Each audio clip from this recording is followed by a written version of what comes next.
Dave's going to have to sit out there.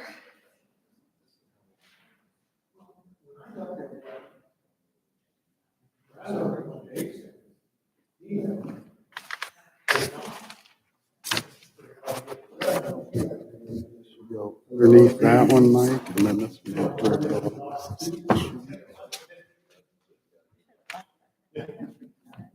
What's that? What you're doing right now. What, hand them all out? Yeah. Couldn't have it all laying there. That is all right. How are you? Today was the first day in 15 days. I did not have a school cancellation. Let's go underneath.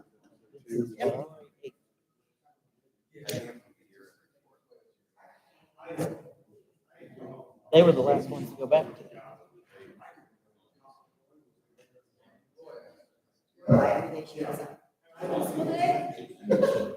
Yeah.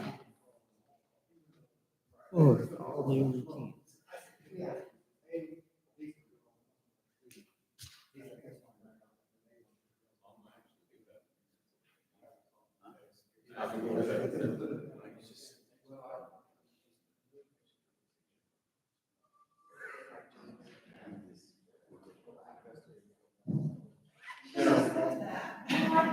Good. We haven't been in a while, but it's about what?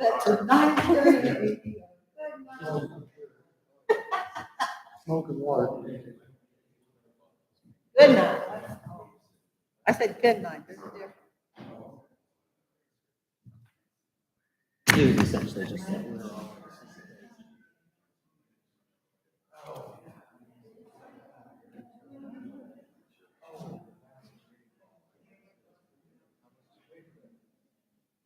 One direction.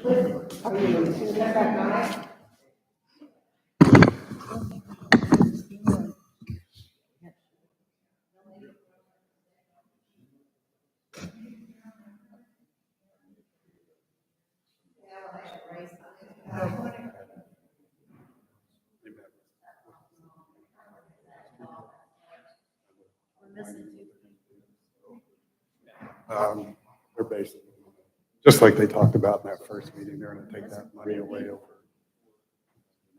years and.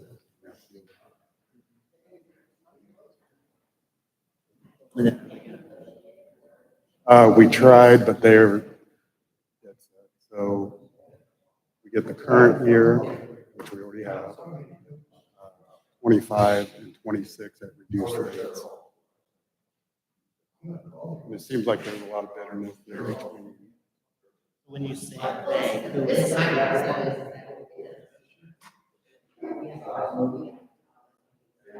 Yes, yeah, they're gonna do that, they're gonna call it Keokuk.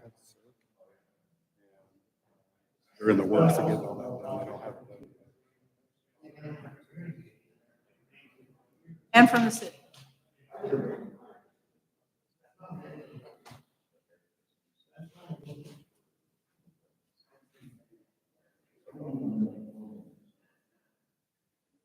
I would assume, yeah.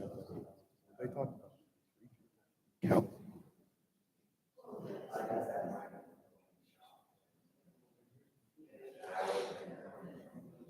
Yeah, we told them they're gonna get it. We're gonna head them up too. Yeah, because there's projects that the city.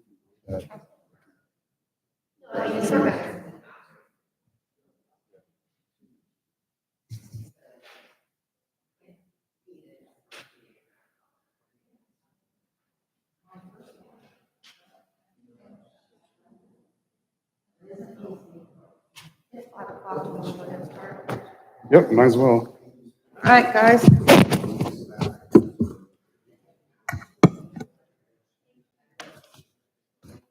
Does it get to her chair? Nobody got a phone call that anybody wasn't coming, did they? Anything from anybody? So who we missing? Roz and Tyler. Okay. And Roger. Oh, Roger. Roger. Okay, we're getting started, guys. Going to open the council budget workshop, January 24th, 2024, 5 o'clock PM, 501 Main Street, Keokuk, Iowa. Let's stand for the Pledge of Allegiance.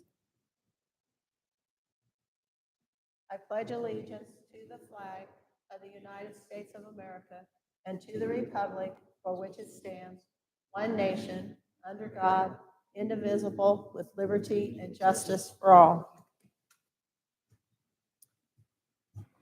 So, go ahead. Yeah, so before we get started hearing from the department heads, I'll just give you a kind of a brief overview of the way we were working through the budget this year. So the city clerk, the mayor, and myself have met with all of the department heads already. We've gone over their budgets. After they went through them, we've made changes and we have put off any capital request just to kind of wait and see how the budget's going to shake out at the end of the year. We are having them move capital requests that were in the CIP back a year. And we are listing anything that they think may be like end-of-life equipment or repairs, just in case we have to make that, or the council has to make that decision within the next year and a half. So the budget presentations are going to be pretty straightforward. You'll see in the packets I handed out, you're going to have a budget summary that they will indicate any change in a line item, whether it's an increase, a decrease, and the reason for that. The order is also going to be police, animal services, fire, and then KVAC. So Chief Baum, you're up first. You want me to do it from here or up there? Doesn't matter.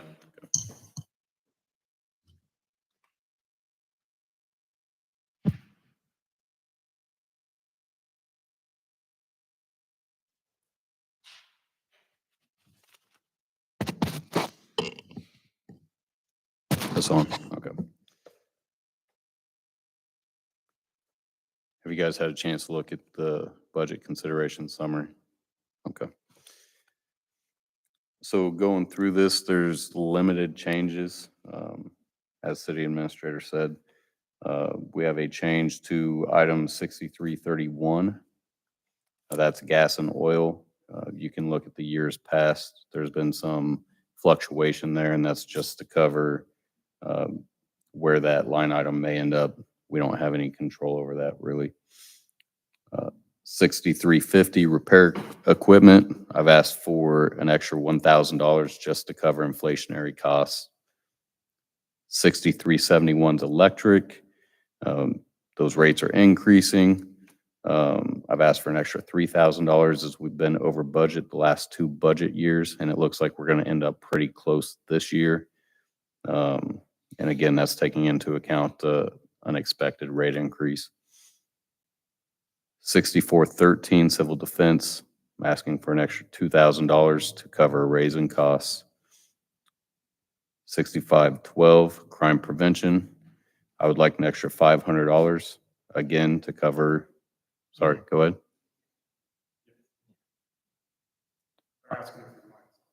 Okay. Do I need to speak louder? Sure. Do I need to repeat any of that for you? Okay. 6512 crime prevention, just ask for a little extra money for one to cover rising costs and for two to provide a little extra money for community related projects. Like last year, we handed out some little blue glow sticks at the 4th of July, items like that. 6499 contractual. I've increased that $1,000 to cover an increase in the IDPS quarterly. It's our NCIC system where we run license checks, things of that nature. They've increased the cost on that, and that's just to cover that cost. And that is it, unless you want to get into some of the end-of-life equipment and would like me to explain some of that. Um, None of the items under that are truly end of life at this point, but they could affect some other line items such as our cost for servicing our vehicles and things of that nature if we don't replace our squad cars. The tasers have a recommended life of 5 years. They're sitting at around 7 years. We have not had any failures related to their age at this point, but they are past their recommended life.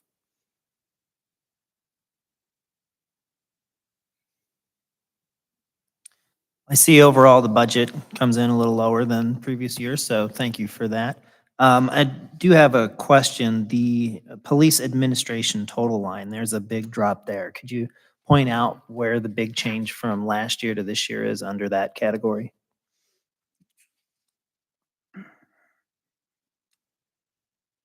Be the, it's the total on the top of page 3. So it's that grouping of items.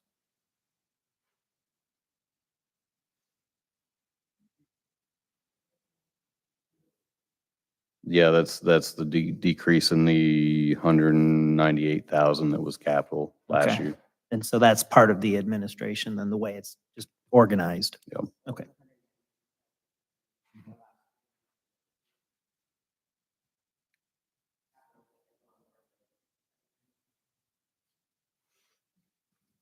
Did you ask a question, Shelley? Sorry. That's what I was going to say. That's what I'm saying is that's the numbers, the 192,000. It's the bottom page 2, $192,624. Yes. That's what I was referring to. Thank you. Any further questions?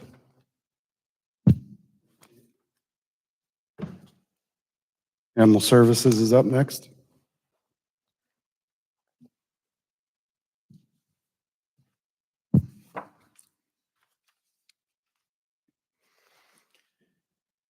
Okay, I have there's a line item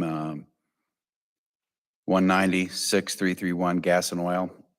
It, like Chief Baum said, it fluctuates. We don't know where it's going to go up and down. Can you hear me? Okay. Okay. So I raised it $500, not knowing, if it's going to be lower or higher on that, but it should cover it because we've gone underneath for the last 3 years in what we've budgeted. So the next one I raised was electrical increase, $500. We're about have been the same every year, but I thought if we have a little bit of an increase in it, keeping the lights on, the heat and air conditioning, is going to cover that. One of the biggest expenses is 190,640. I think I got too many ones in there. It's animal medical. And that's due to every time we have an animal neutered or adopted and spayed, that those fees, the adoption fees go into that animal medical. And that's where that came out of. And last year, in 2022, we had 20 dogs surrendered. We had owner surrenders. We had 58 already this year.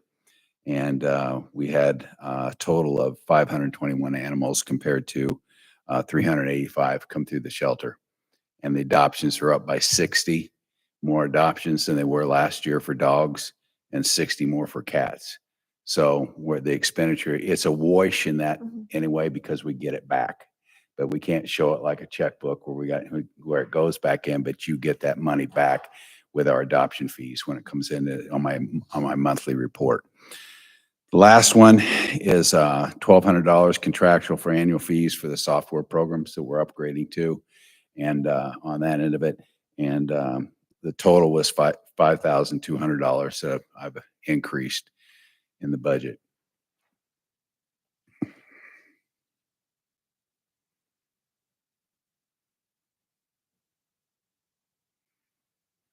Does anybody have any questions? Best guess about how much revenue comes in from those adoption fees or other things that people help cover when they. I think the total revenue, tax, license and everything is less than $27,000 a year.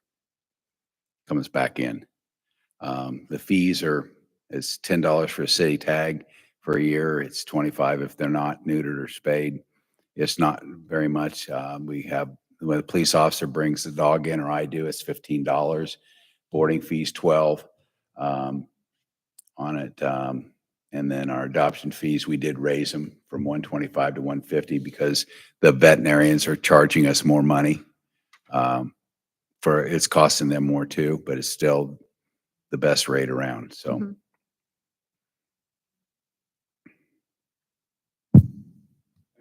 Okay.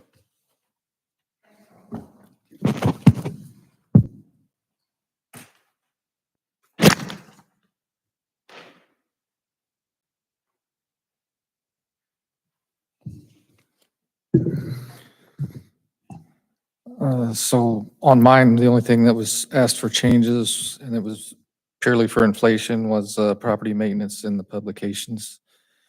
And then the rest is end of life cycle and bringing your attention to upcoming expenses we might be facing.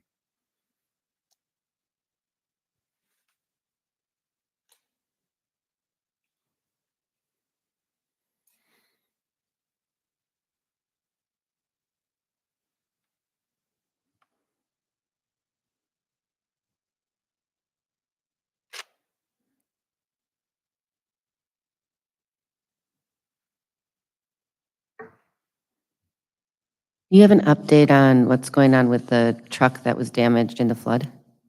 Yeah, so you want to tell them or? Okay.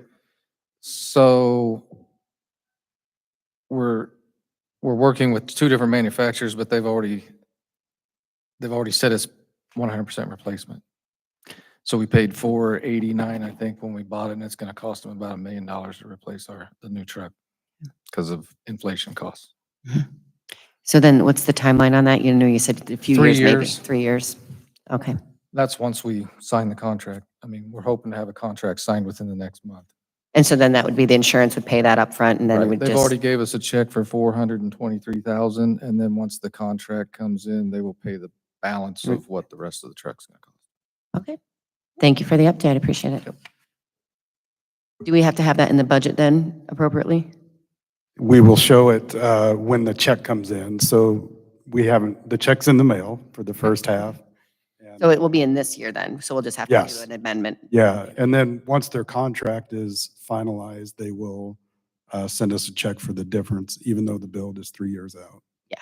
So then I guess my question is that do we pay, obviously that contract, then we just wait to pay it for 3 years, but it's not going to change the price, isn't going to go with inflation or anything like that. Correct. Once the contract's signed, Right. the price is locked It's in. locked in. But we pay when delivery. Mm, We haven't seen the contract yet, so when we get the contract, we'll know. I think the city once paid for a pumper truck that we never got because it never got delivered. So I do I'm just remember saying that. like. I think we paid for it twice. I think we want to make sure that we're making sure that that's the case because we don't want them to, Yeah, and then we'll have our city attorneys review it too. wonderful. Thank you for the update. I appreciate it. Chief Rose, you've got the aerial truck listed in here as an upcoming expense, something that we probably need to start planning for now before it's too late. So any idea on what a plan to start putting some money aside for that in the next handful of years could look like? Um, I know in 2027, there's a new engine mandate from EPA, so that's going to be an issue, even with the one we're building. If they don't get it done before 2027, it's something they'll have to put on there. So if it does come in at $1 million and it's another 100,000 for the EPA mandate to put on the engine, the insurance company will pay that too. But it's also something that could pop up to changes from 1.6 to 1.7. And again, it comes down to budgeting. If we have some money we can start setting off to the side, yeah, I would absolutely try to put that in my budget. But the way it looks right now, I mean, we're pretty much saying no to everything just to see where we're at. So. Are there any attractive loan rates that you could get to be able to do that and spread it out over then so many years? I don't know who we The last one we bought with Aaron, I think he just paid out of, I don't know if it was general fund or what, but he paid cash for that 489,000 pumper that got ruined. Yeah, so the bond rates that I'm seeing right now on the stuff we're currently working on are fluctuating a lot. But generally speaking, on the, correct me if I'm wrong, but I believe the last expensive aerial was a bond. So generally, they'll do a debt service bond for that. Okay. That was that's- the aerial and like a couple squad cars, I think. They Yeah, put it there was all on more one than bond. just that Yeah. truck on there, yeah. Okay, thank you. Now, 29 years old, expected life 30 years. Are we really looking at, we got 1 year here knowing that it might take 3 to 5 to even acquire the next one? But to answer, I don't know what the answer is if we don't have bonding capacity or funds to purchase it. I don't know what the next move would be. I mean, obviously, it's a secondary truck for right now, but we do utilize it.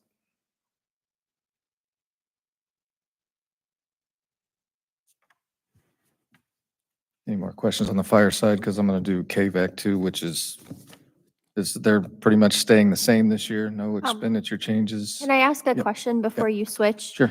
For the alarm system, do you know how old that is? That you said that it will need to be It's replaced? been hodgepodge since 1957, Okay. and the guys were getting wet just 2 days ago from the roof. That's why I kind of listed the roof in there. So like, what is the alarm system? Like, is it a building alarm system No. or what are you talking So about? when 911 calls come in, it goes into the dispatch center, but when they hit the button at our station, it turns our lights on, like if. Okay. And so the lights will come on, and then the PA system, they'll tell us, what the call is and where it's at and that sort of thing. Okay. It's similar to in here. It's hard to hear at times. So we've had guys in to give us quotes, and they, kind of chuckle at how old it is and things like that. But it's always been one of those things we just keep throwing Band-Aids at it. And So it's like an alarm system within the building. yes, So I know that we need a new public safety building. So this might be a weird question, but if we replace it now and then you move to a new building, what happens with your alarm system? well, I think we can take some it of it with with you? us, but if it's a new building, they might have You'd wanna to add create a to new Yeah, what's there. so then, okay. But we wouldn't just leave it there. I mean, Okay. the newer one, we'd definitely take it with us. I would just want to not put a brand new one in there and then Sure. go to a new building and then Right. you have to go get another one. Kind of like the roof situation where, Yeah. we haven't spent any money on the roof, but it still leaks. So. Right.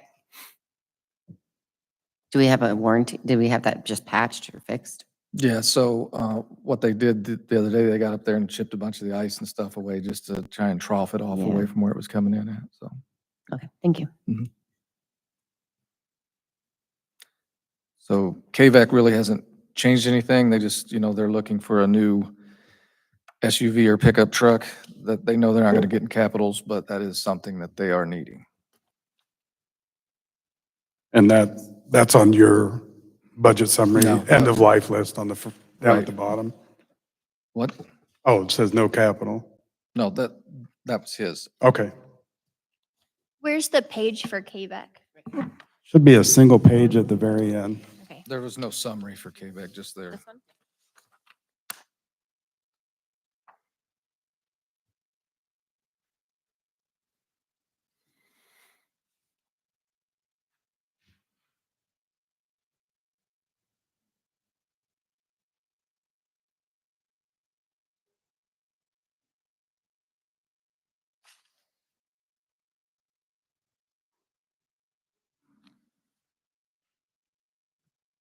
Thank you, Chief. Yep.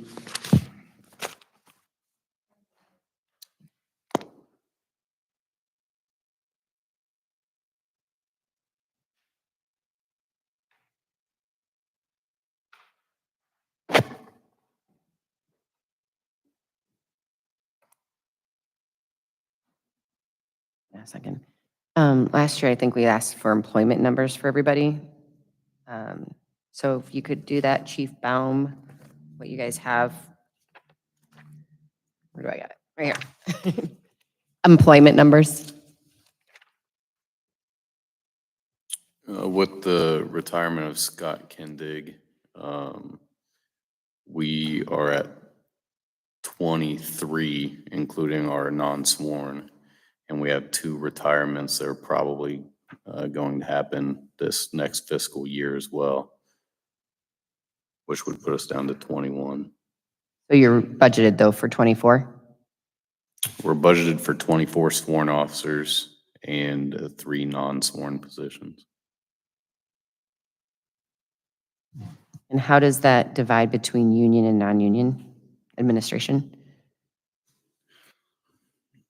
We have 6 non-union, sorry, 8 non-union to include the assistant chief and myself, 3 non-sworn, non-union, and then the rest would be union. Okay, thank you. How have the last few batches of hiring and searching turned out for you guys? Our most recent test that we had scheduled, we had to cancel due to a lack of interest. Prior to that, we had a testing where we had 2 applicants and neither one of them met our standards. And prior to that is when we were able to hire 2 in Philip Dunlap and Mason Shaw. So then we currently do not have anybody to go to academy or any of that stuff. We're waiting for the next batch of testing. That's right. We are going to take a different approach, and we're going to kind of have an open application process and then determine when we get what looks like a qualified candidate, then schedule the testing. We just attended a job fair yesterday. The assistant chief is going to send several applications out to some subjects that showed interest. Whether that pans out or not, we'll see. The academy did make a change to their process. They're no longer allowing us to hold positions at the academy unless the individual that you're holding the position for has passed all of the minimum qualifications. Where before we could say, like right now, if we didn't have any applicants, we could say, hey, can we have 2 slots in the spring academy? They're no longer allowing you to do that. You have to be able to give them the name of the person, and that person has to have passed the minimum qualifications. So the physical ability test, the post-exam, the MMPI, and the medical exam. So that's going to hinder us a little bit as well. How will that affect your, like, when you have your people retiring from the number you have now? What do you mean exactly? How will it affect them? Well, when you have, I'm sorry. I think we're 1 officer down right now, you said, for the retirement? No, we just had an officer leave, so we are 4 positions short. And then we have 2 more scheduled to retire this year. So if you're asking about overtime, how is that kind of what you're getting at? yeah, Our overtime will look similar to what it was last summer. We're going to have a significant amount of overtime. There's not going to be any way around it. Last year, we met with the union and came to an agreement to allow some of our non-union staff to work some of that overtime to help alleviate that stress on our lower union members. That way the same couple people didn't get saddled with all of the overtime, and that did seem to help, but we are looking at another summer of significant overtime. Thank you.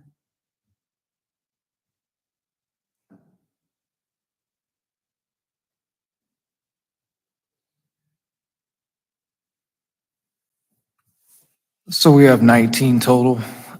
Union, it's 15 and 4 non-union.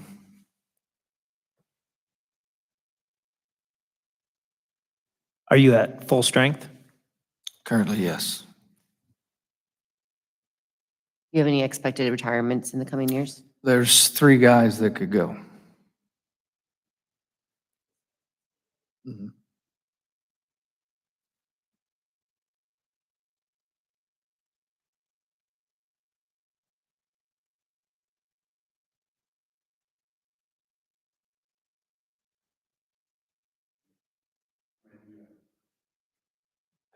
part-time staff.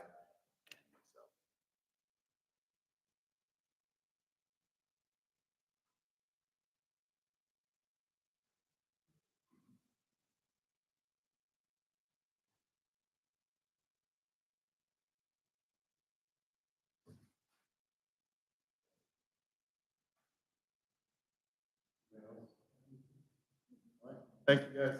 Thank you very much. Appreciate it.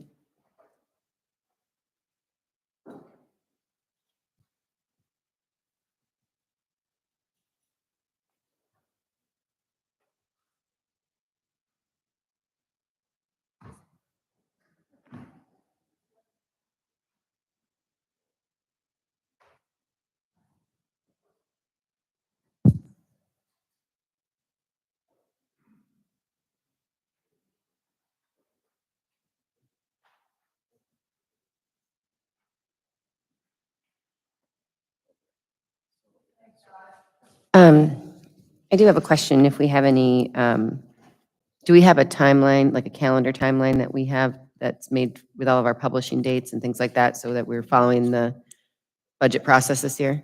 Can you share that with us? I appreciate it. Thank you.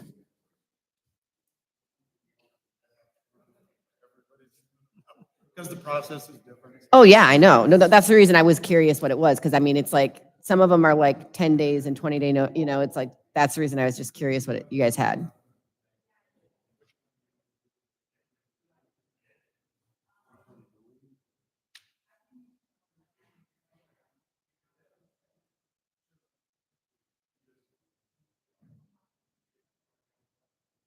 Okay, thank you. I appreciate it. Do we need to?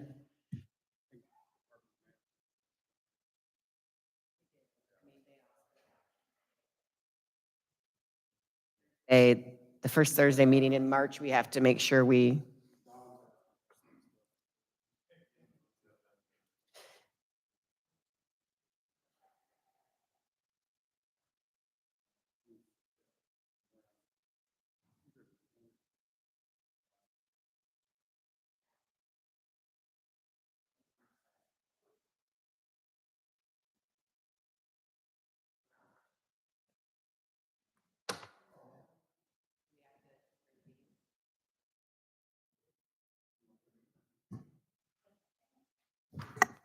We don't have to vote on it, so. Meeting's adjourned. Thanks for releasing this.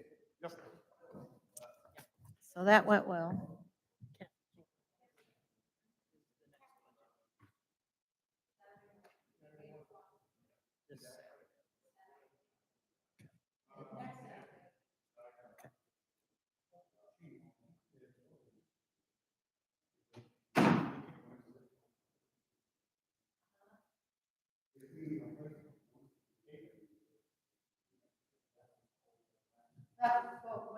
If it works, we could, even if we had, even if we had.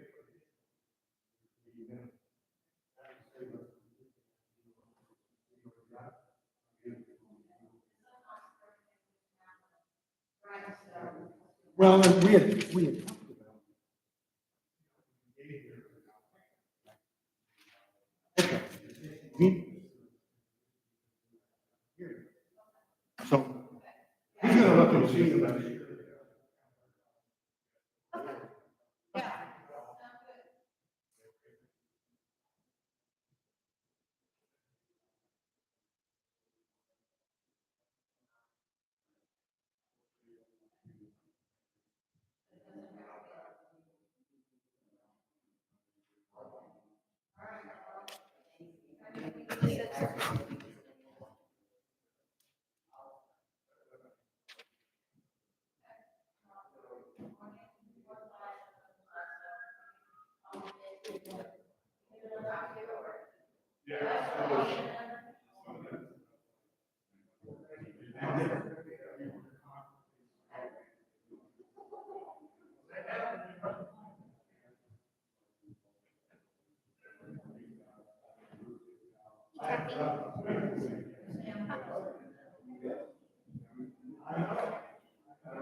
Yeah.